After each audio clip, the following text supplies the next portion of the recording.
तक्रार तक्रार दुपारची वेळ होती. गेले 8-10 दिवस पेपर तपासून नुसता कंटाळा आला होता. मान मोडून काम केलं होतं आणि निकाल वगैरे लावून झाल्यामुळे आज सुट्टीचा आनंद घ्यावा म्हणून निवांत झोपलो होतो.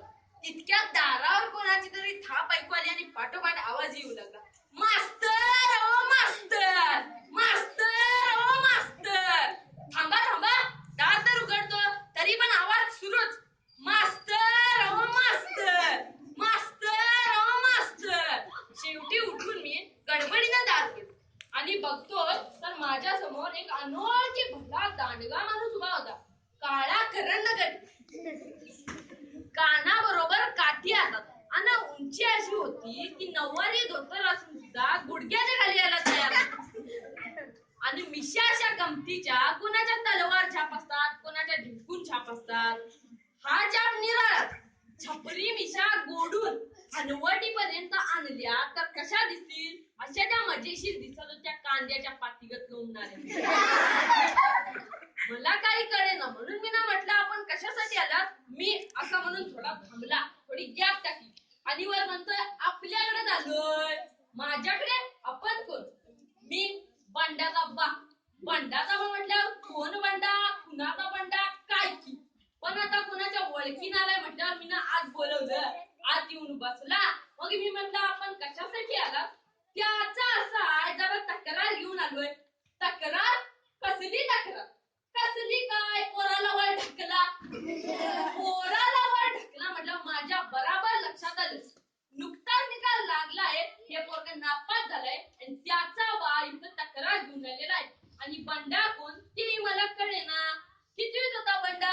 8वीत होता बंडा. माझ्या बराबर लक्षात आलं, कारण 8वीला बंडा हा नामांकित बंडा होता.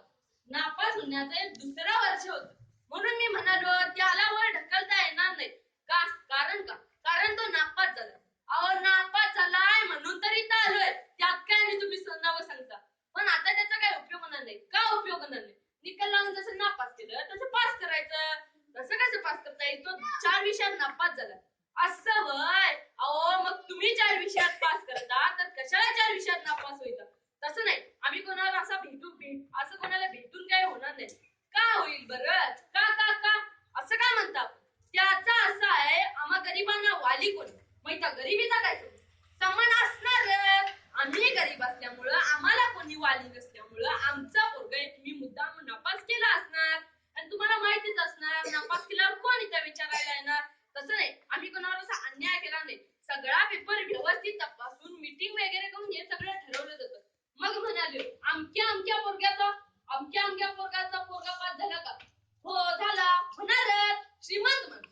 असं नाही. आमच्याकडे नापास होण्याचे अनेक उदाहरणे आहेत. ती तुम्हाला सांगू का? ते काही तुम्ही मला सांगू नका. आमचा बंडा नापास होणार नाही. हे तुम्ही कशाच्या जोरावर सांगू? अहो गुद्दस्ता एक नापास झाला आणि समजू शकतो, घेतला नसेल अभ्यास. पण आमदा बी नापास झाला तर समजायचं काय? तुम्हाला काय वाटतं आम्ही त्याचा मुद्दाम नापास केला? आता वाटायचं काय? केलाय मुद्दामून. ते काही तुम्ही मला सांगू नका. हे सांगा, या 8वीला होतात पोरं 45.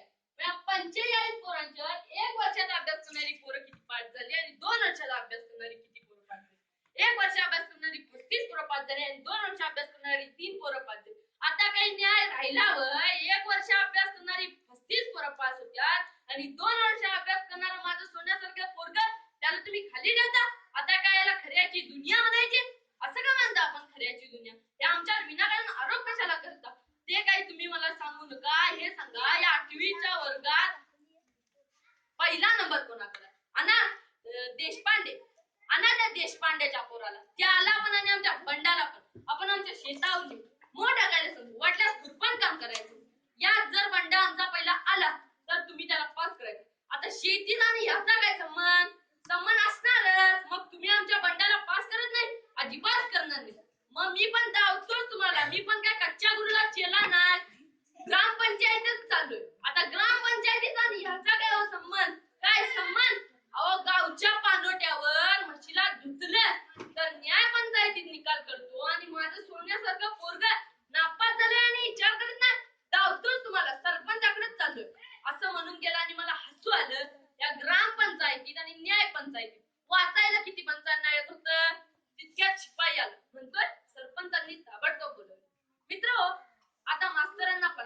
केलं तर राजकारण सुरू